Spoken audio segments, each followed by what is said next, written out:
mga sakyanang pagdagat nga 15 gross tonelada paubos. Dili pa biyahion ngadto sa isla sa Camotes. Tungod sa super typhoon nga si Inday, nga nagdala pod og super bahud mga katropa. Detalye sa report sa nato gini pinagi sa pagpamati ni katropa Crystal Joy Felerka. Live report.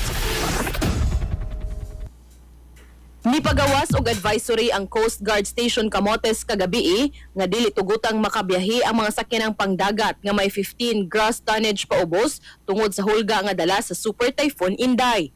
Ang mong advisory subay kini sa HPCG Memorandum Circular Number 03-01 o ang Guidelines on Movement of Motorboats and Vessels in the Absence of Weather Bulletin in the locality. Giawag usab ang uban pang mga sakyanang pangdagat nga magmatngon og kanunay nga magmonitor sa lihok sa maong bagyo.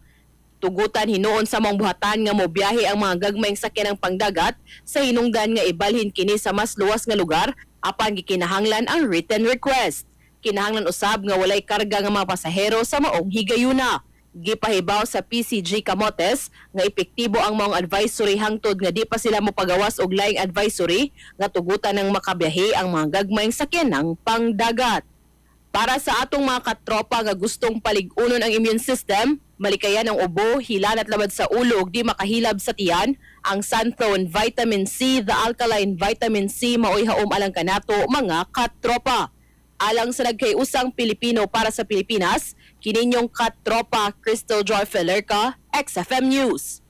XFM report. Santhone Plus Gold, mapalit sa mga butika sa inyong lugar.